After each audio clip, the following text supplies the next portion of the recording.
My name is Sydney Kaufman, and I've been sober for a little over 11 years now. Childhood was decent. I used to say I had a good childhood, and then I went through Enhance and really unpacked the trauma that my childhood held. My parents got a divorce when I was 3, and my brother was almost 2. Both of them remarried.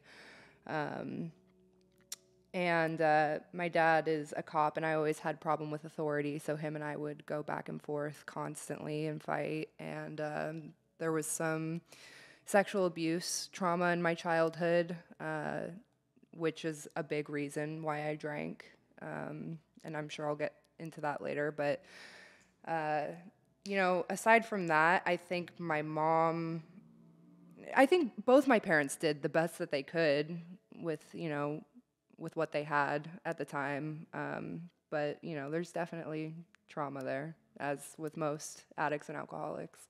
I got sober when I was 15, so my early teens was difficult. I started drinking when I was about 11 or 12. Alcohol was my drug of choice, and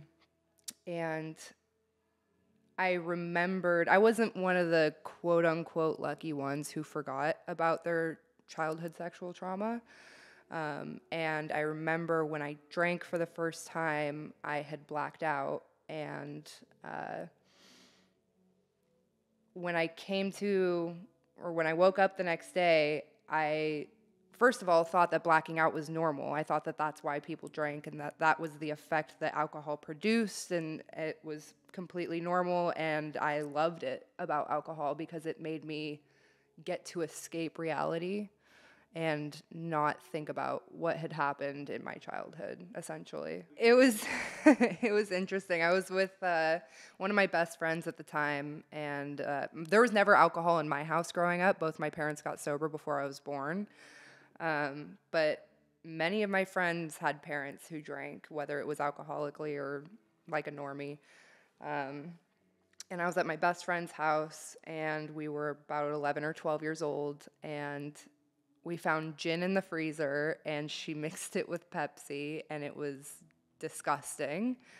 But it got me to where I wanted to be. I remember like standing on one leg and moving around and saying I was dancing like a flamingo, and then that was it. Lights were out. I don't remember anything else from that night. I just remember waking up and being stoked and telling my friend, like, let's drink again tonight. And she's like, whoa, pump the brakes, and that should have been my second red flag next to blacking out at 11. And she basically told me, we'll do it on holidays or, maybe next weekend or something. We can't do, like, my parents are going to notice their alcohol is missing. So I think that was probably a big, shining, bright neon sign that, like, hey, you're already showing signs of alcoholism. Definitely blacking out, for sure. It depended on what I was drinking.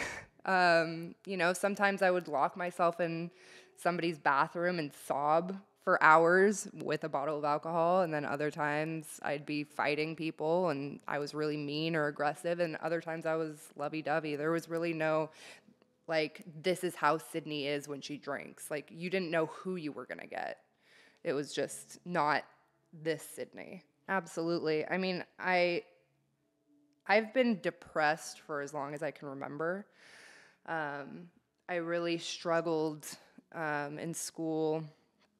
I had a lot of anxiety, always dealt with anxiety. I have anxiety now. It's just constant anxiety.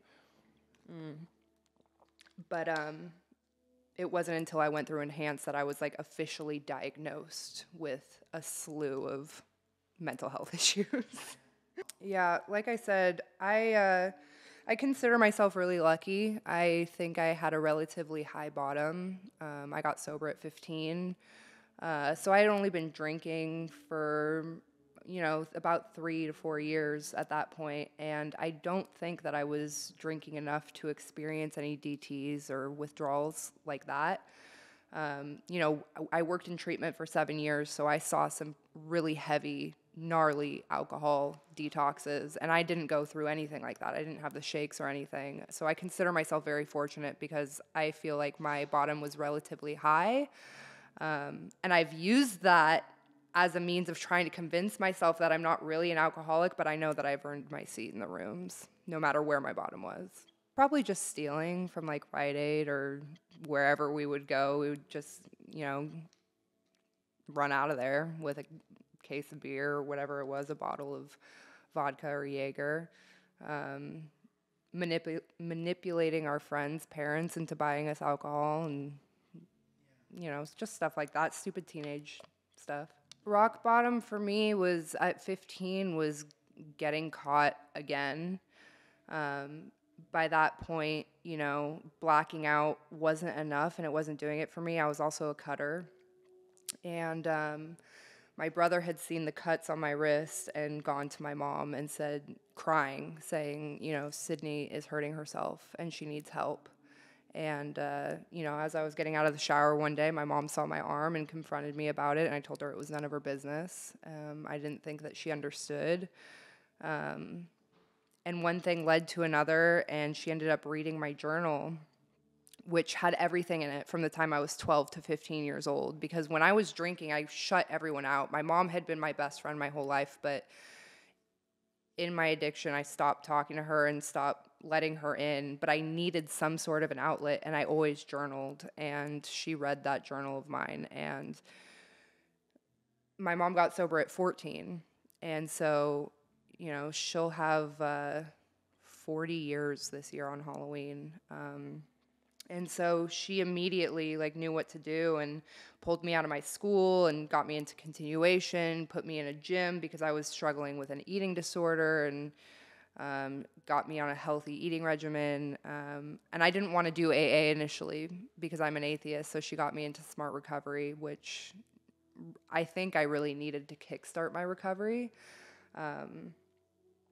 And my rock bottom basically was just feeling so helpless and hopeless that I didn't feel like I could turn to my own family, and instead turn to a bottle or to a razor, and thinking that that was normal at 15. If I were to see a 15-year-old today doing that, it would break my heart. My little sister is coming up on 17, and she's the complete opposite of who I was. Thank God. But yeah, it was not normal. That was pretty much my rock bottom. It was basic. My mom was my support system for sure. And I pretty much locked myself in the house for the first 3 months because I didn't feel like I could go to my friends because none of them were sober. And I remember the first time that I did go to a friend's house and they were drinking, I had about 3 months, and I called my mom because I was jealous, and I tried to convince her to allow me to drink. And she came to my friend's house and picked me up, and I sat in the car with her, and she just looked at me and said, "Sid, stick through with this. You will be happy that you did." And I said, "Okay." And I went back into that house, and my friends who had been drinking were throwing up all night, and I was so grateful that I had stayed sober. And just listening to my mom and her advice, and going to Smart Recovery meetings, finding, that support, and then eventually, being 15 and sober, and none of my friends were sober. I thought I was the only sober teenager on the face of the planet, and I needed to build a fellowship because I didn't have that in Smart Recovery. So I agreed to finally go to AA, and that's when I found YPAW, which is Young People in Alcoholics Anonymous, and I went to my first convention, and there were hundreds, thousands of sober people my age, and I had 11 months at that time. And I remember going home to my mom saying, I don't think I have to do this for you anymore. I want this for myself, because I had built that support and that just that support group that I could fall back on. I really found it first in my mom and then in AA. Everything good I have in my life today, I have because I'm sober. And never in a million years did I think I would have my own apartment and have a steady job, and I have a beautiful, healthy 3.5-year-old daughter. I have a great relationship with my mom.